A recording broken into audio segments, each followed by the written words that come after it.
ابو سلمہ نے خبر دی، ان سے ابو ہریرہ رضی اللہ عنہ نے بیان کیا کہ میں نے رسول اللہ صلی اللہ علیہ وسلم سے سنا، آپ صلی اللہ علیہ وسلم رمضان کے فضائل بیان فرما رہے تھے کہ جو شخص بھی اس میں ایمان اور نیت اجر و ثواب کے ساتھ رات میں نماز کے لیے کھڑا ہو، اس کے اگلے تمام گناہ معاف کر دیے جائیں گے۔ صحیح بخاری حدیث نمبر 2008۔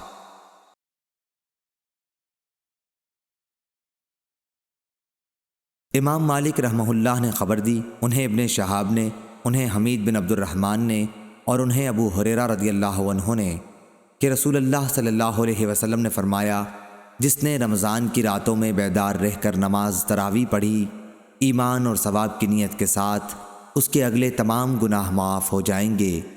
ابن شہاب نے بیان کیا کہ پھر نبی کریم صلی اللہ علیہ وسلم کی وفات ہو گئی اور لوگوں کا یہی حال رہا، الگ الگ اکیلے اور جماعتوں سے تراویح پڑھتے تھے۔ اس کے بعد ابو بکر رضی اللہ عنہ کے دور خلافت میں اور عمر رضی اللہ عنہ کے ابتدائی دور خلافت میں بھی ایسا ہی رہا۔ صحیح بخاری حدیث نمبر 2009۔ ابن شہاب سے امام مالک رحمہ اللہ کی روایت ہے، انہوں نے عروہ بن زبیر رضی اللہ عنہ سے اور انہوں نے عبد الرحمن بن عبد القاری سے روایت کی کہ انہوں نے بیان کیا کہ میں عمر بن خطاب رضی اللہ عنہ کے ساتھ رمضان کی ایک رات کو مسجد میں گیا۔ سب لوگ متفرق اور منتشر تھے، کوئی اکیلا نماز پڑھ رہا تھا اور کچھ کسی کے پیچھے کھڑے ہوئے تھے۔ اس پر عمر رضی اللہ عنہ نے فرمایا، میرا خیال ہے کہ اگر میں تمام لوگوں کو ایک قاری کے پیچھے جمع کر دوں تو زیادہ اچھا ہوگا۔ چنانچہ آپ نے یہی ٹھان کر ابی ابن کعب رضی اللہ عنہ کو ان کا امام بنا دیا۔ پھر ایک رات جو میں ان کے ساتھ نکلا تو دیکھا کہ لوگ اپنے امام کے پیچھے نماز تراویح پڑھ رہے ہیں۔ حضرت نے فرمایا، یہ نیا طریقہ بہتر اور مناسب ہے، اور رات کا وہ حصہ جس میں یہ لوگ سو جاتے ہیں اس حصے سے بہتر اور افضل ہے جس میں یہ نماز پڑھتے ہیں۔ آپ کی مراد رات کے آخری حصے کی فضیلت سے تھی، کیونکہ لوگ یہ نماز رات کے شروع ہی میں پڑھ لیتے تھے۔ صحیح بخاری حدیث نمبر 2010۔ امام مالک نے بیان کیا، ان سے ابن شہاب نے، ان سے عروہ بن زبیر رضی اللہ عنہ نے اور ان سے نبی کریم صلی اللہ علیہ وسلم کی زوجہ مطہرہ حضرت عائشہ رضی اللہ عنہا نے کہ نبی کریم صلی اللہ علیہ وسلم نے ایک بار نماز تراویح پڑھی اور یہ رمضان میں ہوا تھا۔ صحیح بخاری حدیث نمبر 2011۔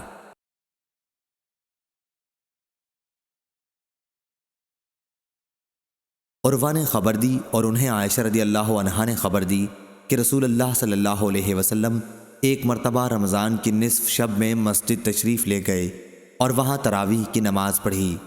کچھ صحابہ رضی اللہ عنہم بھی آپ صلی اللہ علیہ وسلم کے ساتھ نماز میں شریک ہو گئے۔ صبح ہوئی تو انہوں نے اس کا چرچا کیا، چنانچہ دوسری رات میں لوگ پہلے سے بھی زیادہ جمع ہو گئے اور آپ صلی اللہ علیہ وسلم کے ساتھ نماز پڑھی۔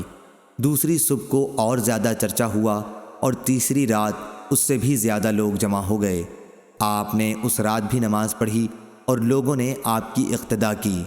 چوتھی رات کو یہ عالم تھا کہ مسجد میں نماز پڑھنے آنے والوں کے لیے جگہ بھی باقی نہیں رہی تھی، لیکن اس رات آپ صلی اللہ علیہ وسلم برآمد ہی نہیں ہوئے، بلکہ صبح کی نماز کے لیے باہر تشریف لائے۔